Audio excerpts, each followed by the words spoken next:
Nah, Bapak Ibu, saya akan melanjutkan contohnya di halaman berikutnya. Ini contoh saja Bapak Ibu, mungkin salah satunya adalah dapil Bapak Ibu. Jadi ini contoh pemerintah daerah tidak membuka formasi sesuai dengan kebutuhan. Contoh, di sini ada Provinsi Jawa Barat. Pelamar prioritas jumlahnya adalah 10.397. Tersedia formasi, mereka sudah dapat notifikasi 3.800. Tidak tersedia formasi, dapat notifikasi Anda tidak melanjutkan 3.813. Nah, berarti yang di Jawa Barat itu sendiri yang sebenarnya bisa terserap 7.600, tapi formasinya hanya 3.800. Sedangkan pelamar P1 di Jawa Barat yang memang tidak bisa diapa-apapun lakukan, tidak akan terserap karena memang tidak ada kebutuhan, jumlahnya 2.784.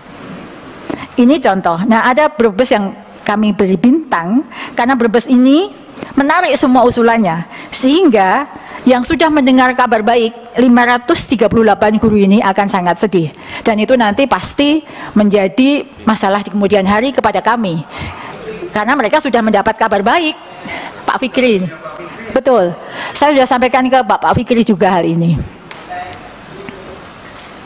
Sebenarnya di Brebes itu, Bapak Ibu yang saya hormati, hanya tinggal 35 saja plus 14. Namun sekarang 587 guru akan sangat menderita dan menangis karena sudah mendapatkan kabar baik dan sudah syukur itu karena mendapatkan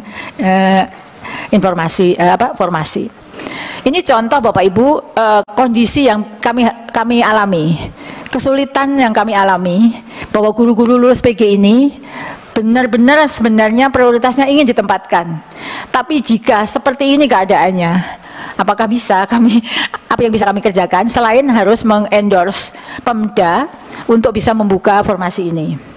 Lalu slide berikutnya, Bapak Ibu yang saya hormati, kami ingin memberikan contoh di halaman yang tadi saya paparkan, halaman gambar data itu ada 24.876.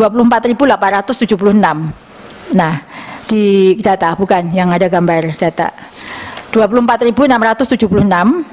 Nah, contoh bahwa mereka tidak ada formasi, slide-nya dilanjutkan di halaman 11 saja. Nah, tadi halaman.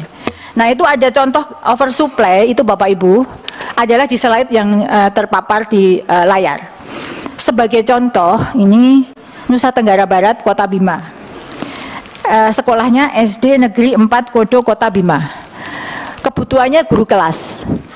Kebutuhannya 6, sudah ada ASN 4, non ASN-nya ada 21 Bapak Ibu. Di satu SD yang hanya punya 6 kelas. Ini data kami. Ada 21 non ASN yang ada di sana.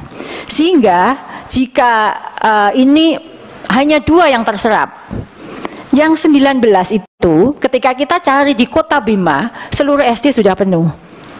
Mungkin hanya bisa terserap, kan boleh kita pindah keluar SD-nya, tapi masih dalam daerah kewenangan. Hanya terserap mungkin hanya 2. Yang 17 ini yang tidak mungkin bisa diangkat tahun ini, karena memang di Kota Bima tidak ada kebutuhan untuk guru SD. Ini yang mungkin harus dipahami juga bahwa tidak mungkin bisa terserap semua di tahun ini jika keadaannya seperti ini, Pak Pimpinan. Ini contoh Kota Bima.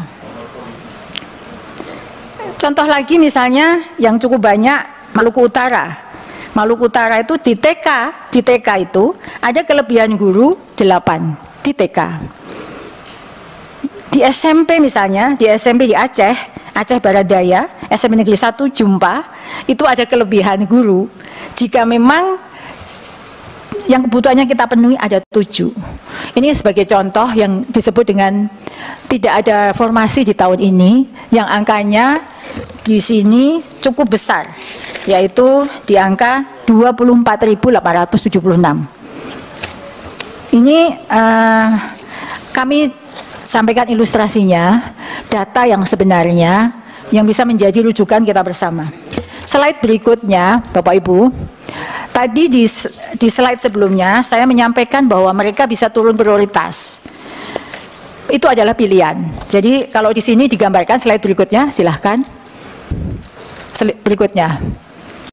Nah, ini adalah pelamar P1 yang belum mendapat penempatan, yang jumlahnya di antara 24.000 tadi, dapat mengikuti seleksi sebagai P2, P3 dengan menggunakan jabatan fungsional lainnya. Ketika mereka masuk ke akun SSC ASN-nya, dan dia saat itu adalah sebenarnya guru SD, tetapi tahun 2021 tidak ada formasi guru SD, lalu dia menggunakan linearitasnya IPA, dia melamar guru SMP IPA. Tahun 2022, passing grade atau nilai yang melekat padanya adalah nilai pada saat dia melamar di tahun 2021. Sehingga di guru SMP tahun ini dia tidak mendapatkan penempatan. Jika dia setuju, kan ada penawaran, jika dia setuju tidak mendapatkan penempatan dan menunggu sampai dibuka formasi, ketika guru itu pensiun di tahun berikutnya, ya sudah, dia berarti posisinya tetap guru non-ASN di sekolah itu. Tapi jika dia memilih, kan ada pilihan, memilih untuk melamar di prioritas lain dengan JF lainnya, dia turun prioritas di P2 atau P3, maka dia bisa melamar, mengikuti seleksi observasi, melamar sebagai guru SD. Karena IPA itu juga bisa menjadi guru SMP, IPA, atau guru kelas SD. Ini yang pilihan yang kami tawarkan, yang tadi Pak Pimpinan sampaikan, kira-kira skema apa yang bisa menyerap mereka. Dan ini cukup alot diskusinya, karena memang tidak tertuang dalam Permenpan, tapi ini dimungkinkan. Setelah ini kami sudah melakukan skema dan ini disetujui, maka 11.000 kira-kira dari 20, jadi jumlah yang tidak ada penempatan tadi bisa terserap. Nah, Bapak Ibu yang saya hormati, itu upaya kami dan data yang sesungguhnya terjadi. Kami ingin sampaikan di slide berikutnya. Di slide berikutnya ini Bapak Ibu, saya hanya memberikan contoh notifikasi saat tanggal 31 siang dibuka.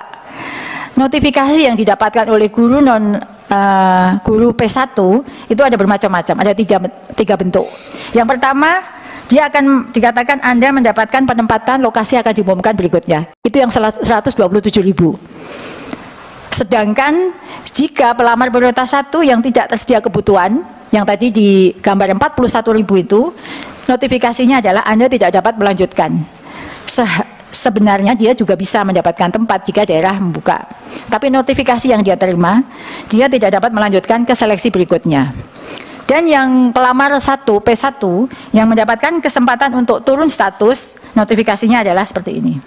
Jadi ini adalah yang mungkin sekali dikirimkan oleh Bapak Ibu guru kepada Bapak Ibu pimpinan semua dan anggota.